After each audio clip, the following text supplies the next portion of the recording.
I know the law, Phil. I know the law too well. Then you ought to know that there ain't no way to beat the law. White folks live by it and niggas die by it.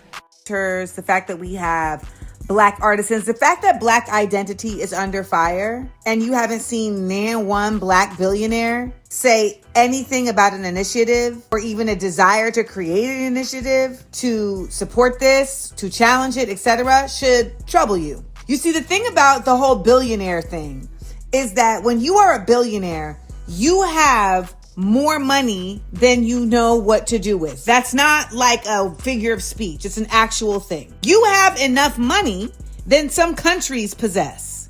Thus, you have the ability to create infrastructure that the government does not create. If the Black Panthers, who literally were a volunteer-based organization, were able to create senior centers, even an extermination service, sickle cell clinics, free lunch programs, tutoring, etc. That was all done to fill gaps that the U.S. government had created and Black people were falling into. And if we coalition build, we got enough billionaire and multimillionaire Asians, Indians, brown folks, etc. to be able to do this. So when we talk about the fact that the government isn't doing what it's supposed to, it's not. However, when we talk about capitalism and we talk about the necessity to get out from under it, we have enough multimillionaire and billionaires that can create a planned economy. We have enough folks that have actually benefited greatly from capitalism. And many folks say, why should they have to spend their money? Because they have it to spend. There have been several times where it has been tycoons of industry that have saved this nation from going under.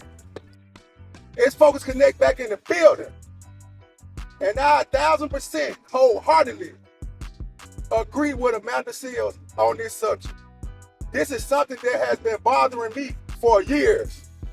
When I can sit around the community and see a person that's operating in 1,000 increments, that's operating in $100 increments, helping the community to the best of their ability, I cannot process and understand why all of these millionaires and all of these billionaires do not help the Black community when these are the same conditions and the same environments that they came from. I just don't get it. And then the thing what people really don't realize about what's wrong with Black people is they're saying that it's a difference between Black folks and niggas. That's the biggest issue that we don't even realize we have amongst each other, because we don't even understand that the uppity niggas that's in alignment with the white folks, you still a nigga. So you have to understand who you are. You have to understand where you stand. And me personally, I understand when you get in a certain position and you in certain arenas in life that you have to act accordingly. But you need to know how to turn that on when you're in them environments. And when you get around your people, you know you relate to us. So keep it 100. Keep it real. And see, people think that they have arrived because they living in these big multi-million-dollar homes.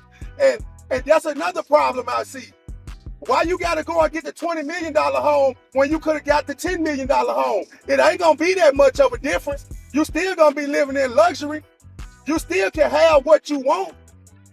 You can build a home for that, buy you some land and build a home just as good as that $20 million home. But most of these people want to live in these environments with these people.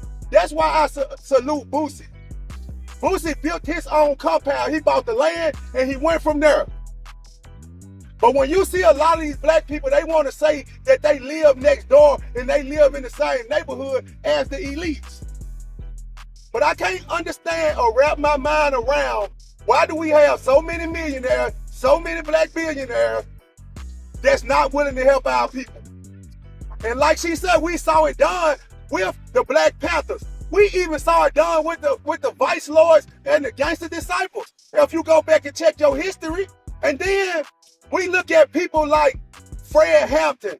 We look at people like Malcolm X. They were betrayed by Black people. They fought for a cause and their life was taken at the hands of our own people. Dude went against Fred Hampton so he wouldn't serve a sentence on breaking into cars. This man took out this big figure in this movement who's had a hand in this rainbow coalition to where it was bringing Mexicans, Puerto Ricans, it was bringing more than just making it black and white. This man was rallying up resources where a real change could have been made. But my thing with this video, I'm not shunning, I'm not shading, I'm not going against the white man, because I have been involved in many situations where the white man had my back way more than you niggas ever have. Shout out to Bobby. Shout out to Doug. To this day, these people that had my back when other niggas were going against me, I had favor with them. So I don't want to hear nothing about the white man, because our niggas are the ones that's killing us every day. So we got to wake up. We got to look at what's going on in America, and our black uppity Negroes who they say is in the bourgeoisie that's looking down on the so-called niggas, that's your family members, that your grandparents came from, that your grandparents created this, and you got lucky and you got blessed because maybe you went to school, maybe you had a talent, and then you was able to get out of that arena and look at everything you hated about it. But you looking over the fact that there's some more people that you left in that same environment that feel the same way you did, but they're not as blessed to get out of it the way you did. So at least look at it from the aspect of it's some people still there that's just like me. Everybody ain't robbing, everybody ain't stealing, everybody ain't opposition to who you are. But we have to stop looking at each other with hatred. Because see, we try to put it on the street level that it's just people in the hood that's living in poverty that's doing this to one another. When you got people that's way up in the sky that don't want to deal with their own people. That they crumbs can change a person's whole lifestyle. So instead of getting that $50 million home, get the $40 million home and spend that other 10 helping your community. That will work wonders. I'm out.